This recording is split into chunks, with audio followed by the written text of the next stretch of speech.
এই নির্বাচন যথার্থভাবে অনুষ্ঠিত না হলে যে সংকট ঘনীভূত হবে অর্থনীতিতে এবং ভূ রাজনৈতিক যে বাস্তবতা, তাতে আমরা একটা মহা বিপদের মুখে যেয়ে পড়ব।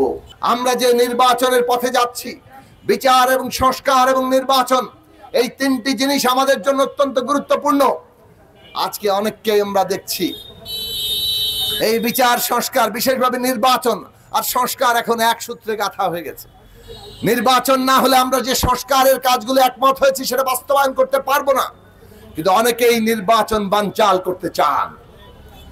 এই যে অন্তর্বর্তী সরকার, তাদের উপরে অনেক দল, বিশেষ করে দুই একটি দল, তারা নিজেদের প্রভাব বিস্তার করতে সক্ষম হয়ে তারা এখন ভাবছেন নির্বাচনের দরকার কি, আমরা তো ক্ষমতায় আছি, ক্ষমতার ভালোই ভাগ পাচ্ছি।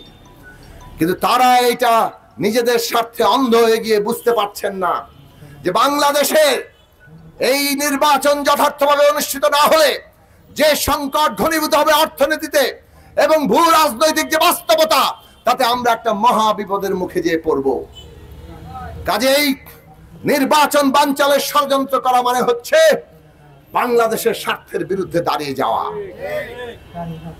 এই সমস্ত দল দলীয় স্বার্থে অন্ধ হয়ে যারা নির্বাচন পেছানোর চেষ্টা করছেন, তারা কি কেবল না বুঝে করছেন?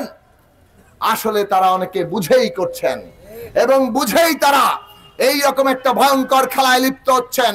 আমরা অন্তর্বর্তী সরকারকে বলতে চাই, নির্বাচন বানচালের কোনো তৎপরতা বাংলাদেশের মানুষ গ্রহণ করবে না।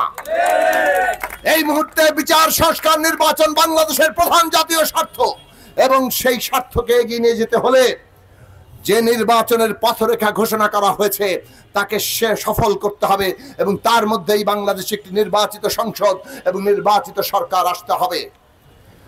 সেই জন্য এমন ভাবে আপনারা নিজেদের নেতৃত্বকে শক্তিশালী করবেন যারা দেশের স্বার্থ বিবেচনা করে, যারা দেশের স্বার্থ, জাতীয় স্বার্থের উপরে কোনোদিনই দলীয় স্বার্থ কিংবা ব্যক্তিগত স্বার্থকে আনে না। আমরা গণসংহতি আন্দোলন একটা দল যারা প্রতিষ্ঠা থেকে বলে আসছি, জনগণের বৃহত্তর স্বার্থ ছাড়া, দেশের বৃহত্তর স্বার্থ ছাড়া আমাদের আলাদা কোনো স্বার্থ নাই। আমরা বাংলাদেশের মানুষের জন্য লড়াই করি এবং এই জায়গায় দাঁড়িয়ে থেকে আমরা আগামী দিনে বাংলাদেশের রাজনীতি করব।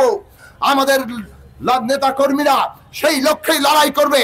আমাদের নেতাকর্মীরা আগামী দিনে যতক্ষণ না পর্যন্ত আমরা বাংলাদেশকে ওই পথে নিয়ে যেতে পারছি, ততক্ষণ পর্যন্ত আমরা সেই লড়াই চালিয়ে যাব, সেই অঙ্গীকার আমরা রাখি।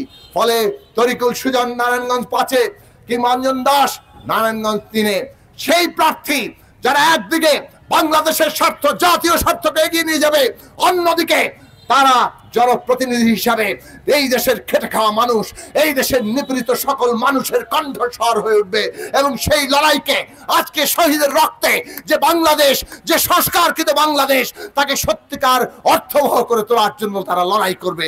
সেই লড়াইয়ে আপনারা তাদের সহায়তা করবেন, পাশে দাঁড়াবেন, তাদের পক্ষে ঐক্যবদ্ধ হবেন, জোরদার স্লোগান তুলবেন।